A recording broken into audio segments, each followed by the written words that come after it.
வணக்கம். ஜூலை 22ஆம் தேதி பங்குச்சந்தையில் நடந்த சில விஷயங்களை விரைவாக பார்க்கலாம். முக்கியமான டிஸ்க்ளைமர், நான் செபி ரெஜிஸ்டர்ட் அட்வைசர் கிடையாது. இந்த வீடியோவில் காட்டக்கூடிய அனைத்து கம்பெனிகளும் வெறும் இன்ஃபர்மேஷனல் பர்பஸ்க்காக மட்டுமே. முதலீடு பண்ணுங்கன்னு சொல்கிற வீடியோ கிடையாது. எந்த ஒரு முதலீட்லையும் ரிஸ்க் இருக்கும். ரிஸ்க் புரியாமல் இன்வெஸ்ட் செய்யாதீங்க. ரிஸ்க் புரியலன்னா தயவு செய்து இன்வெஸ்ட்மெண்ட்டை தவிர்த்துருங்க. நம்ம ருபி டிரைவர் சேனலை சப்போர்ட் பண்ணுற அனைத்து நல்ல உள்ளங்களுக்கும் நன்றி. வீடியோ பிடிச்சிருந்ததுன்னா தயவு செய்து லைக் பண்ணுங்கள். தெரியாதவங்களுக்காக ஷேர் பண்ணுங்கள். நிஃப்டி இன்றைக்கி பாசிட்டிவாக க்ளோஸ் ஆகிருக்கு. கிட்டத்தட்ட 192 புள்ளிகள் அதிகமாக க்ளோஸ் ஆகிருக்கு. 1.23% அதிகமாக 15,824 க்ளோஸ் ஆகிருக்கு. இன்றைக்கி ஓப்பன் முந்தின க்ளோஸை விட கிட்டத்தட்ட 104 புள்ளிகள் கேப் அப்பில் ஓப்பன் ஆகிருக்கு. லோவான 15,726 அது முந்தின க்ளோஸை விட அதிகமாகவே இருந்தது. ஹையான 15,835 கிட்டத்தட்ட எங்கே ஹை இருந்ததோ அங்கேயே இன்றைக்கி டே க்ளோஸ் ஆகிருக்கு. வாலட்டிலிட்டி இண்டெக்ஸ் 10% விழுந்தது. நிஃப்டியுடைய பிஇ ஜூலை 20ஆம் தேதி டேட்டாவில் பார்க்கும்போது 27.89. நிஃப்டியுடைய 15 மினிட் சார்ட்டில் முதல் கேண்டலில் கேப் அப் இருந்திருக்கு. அதுக்கப்புறம் ஸ்ட்ராங்காக தான் மேலே போயிருக்கு. நிஃப்டி 15,830 லெவலில் வந்ததுக்கப்புறம் ஒரு சைட்வேஸ் மூவ்மெண்ட் இருந்திருக்கு. 19ஆம் தேதி எங்கேருந்து விழுந்ததோ கிட்டத்தட்ட அதே லெவலில் தான் இப்போ நிஃப்டி இருக்குது. ஒரு வி ஷேப்டு ரிகவரி மாதிரி தெரியுது.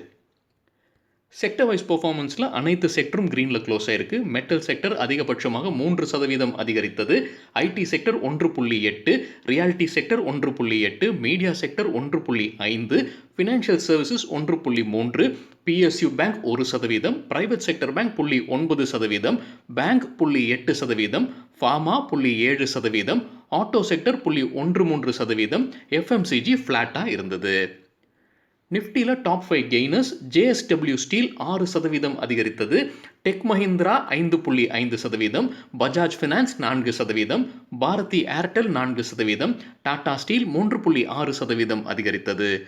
டாப் 5 லூசர்ஸ் நிஃப்டியில் ஹிந்துஸ்தான் யூனிலீவர் 2.3% விழுந்தது. Asian paints 1.8%, Bajaj auto 1%, Cipla 0.5%, M&M 0.3% விழுந்தது.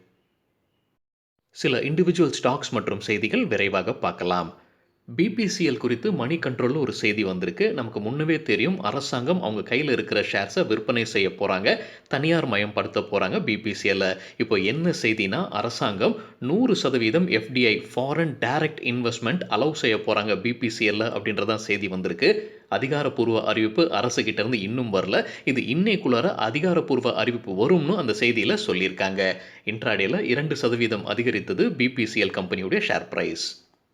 ஸ்புட்னிக் வேக்சின் குறித்தான ஒரு செய்தி. அவங்க கேரளா மாநிலத்தில் ஒரு இடத்தை பார்த்து வச்சுருக்காங்க. அங்கே உற்பத்தி செய்ய போகிறதாக அந்த செய்தியில் சொல்லப்படுது. இதற்காக அவங்க கேரளா அரசாங்கத்துடன் ஒரு பேச்சுவார்த்தையில் ஈடுபட்டு இருக்காங்க. முன்னவே ஸ்புட்னிக் வேக்சின் இந்தியாவில் தயாரிக்க சில கம்பெனிகளுக்கு உரிமம் கிடைச்சிருக்கு. Serum Institute of India, Gland Pharma, Hetero Biopharma, Panacea Biotec, Stelis Biopharma மற்றும் மாரிப்பன் லேபரட்டரிஸ்க்கு உரிமம் கிடைச்சிருக்கு. இப்போ ஸ்புட்னிக் நேரடியாக இந்தியாவில் உற்பத்தி செஞ்சாங்கன்னா இந்த கம்பெனிகளுக்கு பாதிப்பு இருக்கும் அப்படின்ற மாதிரி சிலர் சொல்லியிருக்காங்க.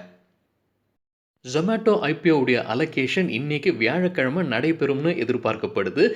சிஎன்பிசி டிவி 18ல் ஒரு செய்தி வந்திருக்கு. அந்த செய்தியின்படி என்ன சொல்லியிருக்காங்கன்னா, ஜொமேட்டோவுடைய லிஸ்டிங் 27ஆம் தேதியிலிருந்து 23ஆம் தேதி, அதாவது நாளைக்கு லிஸ்ட் ஆகிறதுக்கான வாய்ப்புகள் இருக்குன்னு சொல்லியிருக்காங்க. அதிகாரப்பூர்வ அறிவிப்பு இன்னும் வரல.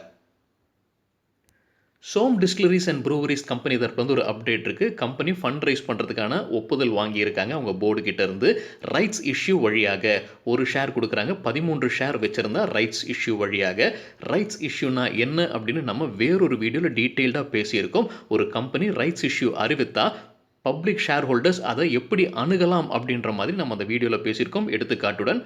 பார்க்கணுன்னு விருப்பப்படுறவங்க தயவு செய்து பாருங்கள். அந்த வீடியோட லிங்க் இந்த வீடியோட டிஸ்கிரிப்ஷனில் இருக்குது. என்ன ரெக்கார்ட் டேட், என்ன விலைக்கு கொடுக்குறாங்க போன்ற விஷயங்கள் இன்னும் கம்பெனி அறிவிக்கலை. இன்ட்ராடேல 5% அதிகரித்தது. அதானி போர்ட்ஸ் தரப்புலேருந்து ஒரு அப்டேட் இருக்குது. கம்பெனியுடைய வரப்போகிற ஃபாரின் கரன்சி பாண்ட்ஸுக்கு கிரெடிட் ரேட்டிங் வழங்கியிருக்காங்க ஃபாரினில் இருக்கிற rating companies. So Fitch rating அவங்களுக்கு BBB- கொடுத்துருக்காங்க. S&P குளோபல் ரேட்டிங்ஸும் BBB- கொடுத்துருக்காங்க. மூடிஸ் Baa3 வழங்கியிருக்காங்க.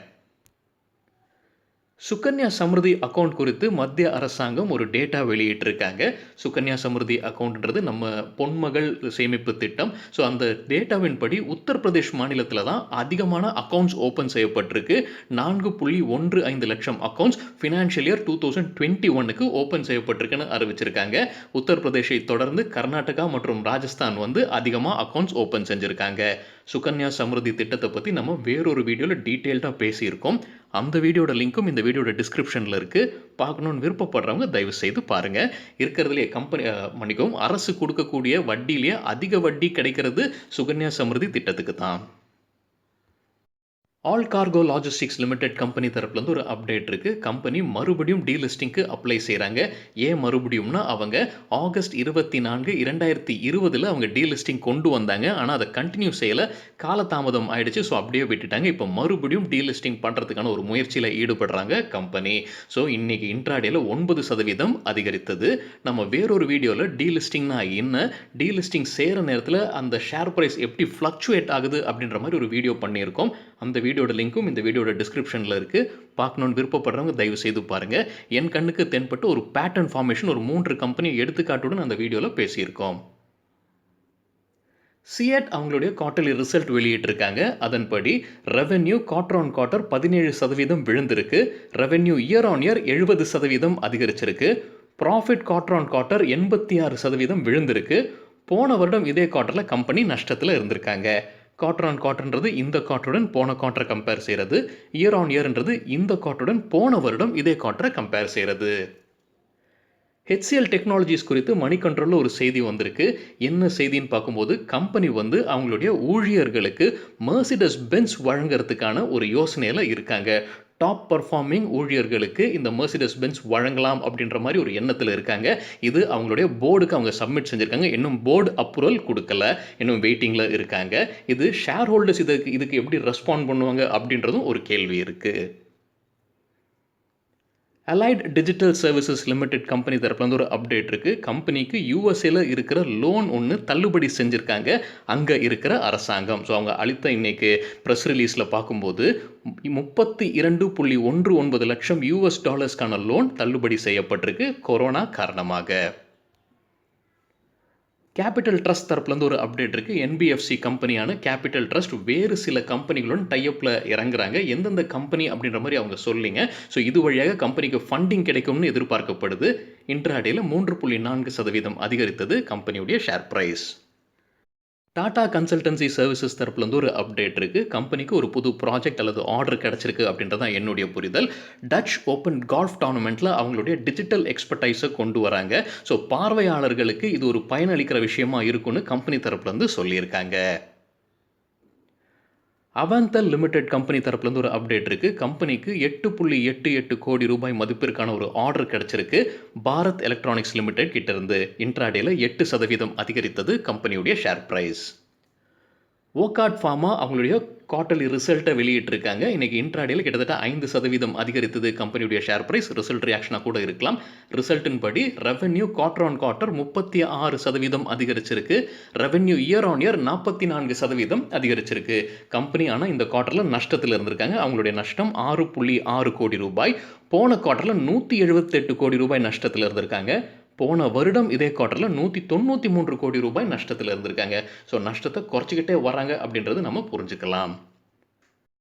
நார்த் இந்தியாவில் பிரபலமான பத்திரிகை நிறுவனமான தைனிக் பாஸ்கரில் இன்னைக்கு இன்கம் டேக்ஸ் ரெய்டு நடந்துக்கிட்டு இருக்கிறதா மணி கண்ட்ரோலில் ஒரு செய்தி வந்திருக்கு. போபால், ஜெய்ப்பூர் மற்றும் அகமதாபாத்தில் இந்த ரெய்ட் நடப்பதாக அந்த செய்தியில் சொல்லியிருக்காங்க. அந்த செய்தியில் சொல்லியிருக்கிற வேறொரு விஷயம், இந்த பத்திரிகை நிறுவனம் மத்திய அரசை கடுமையாக விமர்சனம் செஞ்சுருக்காங்க அவங்களுடைய கோவிட் 2வது வேவ் கையாண்ட விதத்தில். இன்னைக்கு இன்ட்ராடேயில் டிபி கார்ப் கம்பெனியுடைய ஷேர் ப்ரைஸ் 5% விழுந்தது. சன் ரீட்டைல் லிமிடெட் அவங்களுடைய ரெக்கார்ட் டேட்டை அறிவிச்சிருக்காங்க. ஸ்டாக் ஸ்பிளிட் மற்றும் போனஸ் கூறிய ரெக்கார்ட் டேட் ஆகஸ்ட் 13 நிர்ணயிச்சிருக்காங்க. ஜூன் 30 அவங்க இந்த போனஸ் மற்றும் ஸ்டாக் ஸ்பிளிட் குறித்து நியூஸ் வெளியிட்டிருந்தாங்க. ஆனால் ரெக்கார்ட் டேட் வெளியிடல. இப்போ ரெக்கார்ட் டேட் வெளியிட்டிருக்காங்க ஆகஸ்ட் 13. போனஸ் வந்து 3 ஷேர் கொடுக்குறாங்க. 5 ஷேர் வச்சிருந்தா ஸ்டாக் ஸ்பிளிட் பார்த்தீங்கன்னா ஃபேஸ் வேல்யூ 10 இருக்கிறது 1 மாறும். அதாவது ஒரு ஷேர் வச்சிருந்தோம்னா 10 ஷேராக மாறும். ரெக்கார்ட் டேட் படி இன்ட்ராடேல 13% அதிகரித்தது கம்பெனியுடைய ஷேர் பிரைஸ். ஆனால் இந்த வீடியோ சேர தருணத்தில் 3% ரெட்டில் ட்ரேட் ஆகிட்டு இருந்தது. ஓரியண்டல் ரயில் இன்ஃப்ராஸ்ட்ரக்சர் கம்பெனி தரப்புலேருந்து ஒரு அப்டேட் இருக்குது. கம்பெனி இந்தியன் ரயில்வேஸ் அறிவித்த ஒரு டெண்டருக்கு அப்ளை செய்ய போகிறதாக அறிவிச்சிருக்காங்க. 8875 வேகன்ஸ் தயாரிக்கக்கூடிய ஒரு டெண்டர். எவ்வளோ விலைக்கு அந்த மாதிரிலாம் சொல்லிங்க, ஏன்னா டெண்டர் அது சொல்ல மாட்டாங்க. ஆனால் இன்ட்ராடேல 6% அதிகரித்தது கம்பெனியுடைய ஷேர் ப்ரைஸ். ஹீரோ மோட்டோகார்ப் மற்றும் ஹீரோ எலக்ட்ரிக் இடையில இருக்கிற ஒரு பிரச்சனையை குறித்து நம்ம முன்னே ஒரு செய்தி நம்ம வீடியோவில் பார்த்துருந்தோம். இப்போ மறுபடியும் அதை உணர்த்துற மாதிரி மணி கண்ட்ரோல் ஒரு செய்தி வந்திருக்கு. ஹீரோ எலக்ட்ரிக் தான் இந்த எலக்ட்ரிக் வெஹிக்கிள் பிஸ்னஸில் இருக்க முடியும் ஹீரோ பிராண்டை பயன்படுத்தி. ஆனால் நமக்கு முன்னே தெரியும் ஹீரோ மோட்டோகார்ப்பும் எலக்ட்ரிக் வெஹிக்கிள் பிஸ்னஸில் இறங்குவதற்கான ஒரு முயற்சியில் இருக்காங்க. நிறையவே முதலீடும் செஞ்சுருக்காங்க. இப்போ என்ன செய்தி வந்திருக்கு, மறுபடியும் நம்ம பார்த்த செய்தி தான். ஹீரோ மோட்டோகார்ப் ஹீரோ பிராண்டை பயன்படுத்தி ஹீரோ எலக்ட்ரிக் வெஹிக்கிள்ஸை உற்பத்தி செய்யவோ இல்லை மார்க்கெட்டிங் செய்யவோ முடியாது. ஏன்னா அது அவங்க குடும்பத்தில் இருக்கிற ஒரு ஒப்பந்தம். இப்போ ஹீரோ மோட்டோகார்ப்புக்கு ஒரு இக்கட்டான சூழ்நிலை, அவங்களுடைய பிராண்டை பயன்படுத்த முடியாது. ஏன்னா அது லீகல் கேஸ் ஆவதற்கான வாய்ப்புகள் இருக்குன்னு அந்த பத்திரிகை செய்தியில் சொல்லியிருக்காங்க. டாமினோஸ் பீஸாவை தயாரிக்கக்கூடிய ஜூபிலண்ட் ஃபுட் ஒர்க்ஸ் ஒரு நூதன விளம்பரம் செஞ்சுருக்காங்க. அதாவது யாரெல்லாம் தடுப்பூசி போட்டிருக்காங்களோ, கொரோனாக்குரிய தடுப்பூசி போட்டிருக்காங்களோ அவங்களுக்கு எல்லாமே தள்ளுபடி கொடுக்குறாங்க. பீஸாக்கு $400 வரைக்கும் தள்ளுபடி உண்டு அப்படின்ற மாதிரி கம்பெனி சொல்லியிருக்காங்க. வேறொரு செய்தியும் இருக்குங்க. டாமினோஸ் பீஸாவுடைய வண்டிகள் அனைத்துமே அவங்க எலக்ட்ரிக் வெஹிக்கிள்ஸாக மாற்றுவதற்கான ஒரு யோசனையில் இருக்காங்க. அதற்காக அவங்க ரத்தன் இந்தியா என்டர்பிரைஸுடன் ஒரு கை கோக்குறாங்க. ரத்தன் இந்தியா என்டர்பிரைஸ் ரிவோல்ட்ன்ற எலக்ட்ரிக் வெஹிக்கிள்ஸில் முதலீடு செஞ்சுருக்காங்க. இன்னைக்கு அவங்களுடைய ஷேரும் அப்பர் சர்க்கியூட் 5% எட்டியதுன்னு நினைக்கிறேன். இந்தியா புல்ஸ் ஹவுசிங் ஃபினான்ஸ் கம்பெனியுடைய ஷேர் பிரைஸ் இன்னைக்கு இன்ட்ராடேல 5% அதிகரித்தது. ஒரு செய்தியும் இருக்கு. ராகேஷ் ஜுன்ஜுன்வாலா ஜூன் குவார்ட்டரில் கிட்டத்தட்ட 1 கோடி ஷேர்ஸ் வாங்கியிருப்பதற்கான வாய்ப்பு இருக்கு. கம்பெனி அவங்களுடைய ஷேர் ஹோல்டிங் பேட்டர்ன் ஜூன் குவார்ட்டருக்குரியதை வெளியிட்டிருக்காங்க. அதை வைத்து பார்க்கும்போது இப்போ ராகேஷ் ஜுன்ஜுன்வாலா கிட்ட 2.2% ஸ்டேக் இருக்கு இந்த கம்பெனியில். ஸோ அவர் ஜூன் குவார்ட்டரில் கிட்டத்தட்ட 1 கோடி ஷேர்ஸ் வாங்கியிருப்பதற்கான வாய்ப்புகள் உண்டு. சொனாட்டா சாஃப்ட்வேர் தரப்புலேருந்து ஒரு அப்டேட் இருக்குது. கம்பெனி 2018ஆம் ஆண்டில் ஆஸ்திரேலியாவில் இருக்கிற ஒரு கம்பெனியான ஸ்கேலபிள் டேட்டா சிஸ்டம்ஸை வாங்கியிருந்தாங்க. இப்போ அதோடைய பிராண்டிங்கை கொஞ்சம் மாற்றுறாங்க அவங்களுடைய மார்க்கெட்டிங்காக. இப்போ அதை சொனாட்டா ஸ்கேலபிள் அப்படின்ற பெயரில் அவங்க அங்கே நடத்தவிருக்கிறாங்க. இன்ட்ராடேல 4.7% அதிகரித்திருந்தது கம்பெனியுடைய share price. Adjusted gross revenue case Supreme கோர்ட்டில் நடந்துகிட்டு இருக்கு. நமக்கு முன்னவே தெரியும் Tata Teleservices, Vodafone Idea மற்றும் பாரதி ஏர்டெல் தான் இந்த கேஸை போட்டிருக்காங்க. அது கொஞ்ச நாட்களாகவே இப்போ நடந்து கொண்டு இருக்கு. இன்னைக்கு தீர்ப்பு அளிக்கப்படும்ன்ற மாதிரி ஒரு எதிர்பார்ப்பு இருந்ததுங்க. ஆனால் இப்போ ஹிந்துஸ்தான் டைம்ஸில் என்ன சொல்லியிருக்காங்க அப்படின்னா அந்த கேஸுடைய தீர்ப்பு இன்னைக்கு வருவதற்கான வாய்ப்பு மிக மிக குறைவு. ஏன்னா அந்த நீதிபதி இன்னைக்கு அவைலபிளாக இல்லை அப்படின்ற மாதிரி அந்த செய்தியில் சொல்லியிருக்காங்க. ஸோ நம்ம காத்திருக்க வேண்டியிருக்கும் என்ன தீர்ப்பு வரும் இந்த அட்ஜஸ்டட் கிராஸ் ரெவென்யூ கேஸில். அரவிந்த் ஃபேஷன்ஸ் லிமிடெட் இன்னைக்கு இன்ட்ராடேல 20% அப்பர் சர்க்கியூட்டை எட்டியது. கம்பெனி தரப்புலேருந்து ஒரு அப்டேட்டும் இருக்குது. கம்பெனியுடைய ஒரு பிராண்டான அன்லிமிட்டெட் ரீட்டைல் பிஸ்னஸை விமார்ட்டுக்கு விற்பனை செய்ய போகிறதாக அறிவிச்சிருக்காங்க. 150 கோடி ரூபாய் இந்த மதிப்பிற்கான இந்த டிரான்சாக்ஷன் நடைபெறும்னு கம்பெனி தரப்புலேருந்து சொல்லியிருக்காங்க. இது வழியாக 74 retail stores unlimited retail business கீழே வருவதை அவங்க விமார்ட்டுக்கு விற்பனை செய்ய போகிறதாக சொல்லியிருக்காங்க. இந்த விற்பனைக்கு பிறகு அவங்க மேஜர் பிராண்ட்ஸை மட்டும்தான் ஃபோக்கஸ் செய்ய போகிறதாக அறிவிச்சிருக்காங்க. அரவிந்த் ஃபேஷன்ஸ் லிமிடெட் கையில் இருக்கிற மேஜர் பிராண்ட்ஸ் எவைன்னு பார்க்கும்போது Arrow, Flying Machine, Calvin Klein, US Polo போன்ற பிராண்ட்ஸ் அவங்க கைவசம் உண்டு. ஹிந்துஸ்தான் யூனிலீவர் அவங்க குவார்ட்டர்லி ரிசல்ட் அறிவிச்சிருக்காங்க. அதன்படி ரெவென்யூ குவார்ட்டர் ஆன் குவார்ட்டர் 2% விழுந்திருக்கு. ரெவென்யூ இயர் ஆன் இயர் 14% அதிகரிச்சிருக்கு. ப்ராஃபிட் குவார்ட்டர் ஆன் குவார்ட்டர் 4% விழுந்திருக்கு. ப்ராஃபிட் இயர் ஆன் இயர் 11% அதிகரிச்சிருக்கு. கம்பெனி ஏர்னிங்ஸ் பர் ஷேரையும் வெளியிட்டிருக்காங்க. அதன்படி இந்த குவார்ட்டருக்கு 8.92, போன குவார்ட்டருக்கு 9.31, போன வருடம் இதே குவார்ட்டருக்கு 8.08. ரிசல்ட் அறிவித்த சில ஸ்டாக்ஸ்களுடைய பர்ஃபார்மன்ஸ் இன்றைக்கி எப்படி இருக்குன்னு விரைவாக பார்க்கலாம். பட்டியல் கொஞ்சம் நீளமாக இருக்குது. ஏன்னா நேற்று ஹாலிடேன்றதுனால ஜூலை 20ஆம் தேதி ரிசல்ட் அறிவித்த சில கம்பெனிகள் இன்றைக்கு ஏஷியன் பெயிண்ட்ஸ் 2% விழுந்தது. பஜாஜ் ஃபினான்ஸ் 5% அதிகரித்தது. கிரைசில் 8% அதிகரித்தது. ஐசிஐசிஐ புரூடென்ஷியல் 9% அதிகரித்தது இன்ட்ராடேல. ஐசிஐசிஐ செக்யூரிட்டிஸ் வாலடைலா இருந்தது. இன்ட்ராடேல 3% பாசிட்டிவாகவும் 4% நெகட்டிவாகவும் ட்ரேட் ஆகிட்டு இருந்தது. நெட்வொர்க் 18 7% அதிகரித்தது. டிவி 18 பிராட்காஸ்ட் 6% அதிகரித்தது. திருமலை கெமிக்கல்ஸும் 6% அதிகரித்தது. நியூஜென் சாஃப்ட்வேர் 5% லோவர் சர்க்கியூட்டை எட்டியது. ராணே மெட்ராஸ் 5% பாசிட்டிவ்ல இருந்தது இன்ட்ராடேல. ஜூலை 21ஆம் தேதி ரிசல்ட் அறிவித்த சில கம்பெனிகள். பஜாஜ் ஃபின்சர்வ் இன்ட்ராடேல 4% அதிகரித்தது. Havells India 7%, ஜுபிலண்ட் foods 15%, Mahindra CIE 5% அதிகரித்தது இன்ட்ராடேல. பாலிகேப் 6% விழுந்தது இன்ட்ராடேல. ராலிஸ் இந்தியா 3%, சுப்ரீம் இண்டஸ்ட்ரீஸ் 2% மேலே போச்சு இன்னைக்கு இன்ட்ராடேல. சரிங்க, இதுதான் சில விஷயங்கள் என்னுடைய பார்வைக்கு எட்டியது.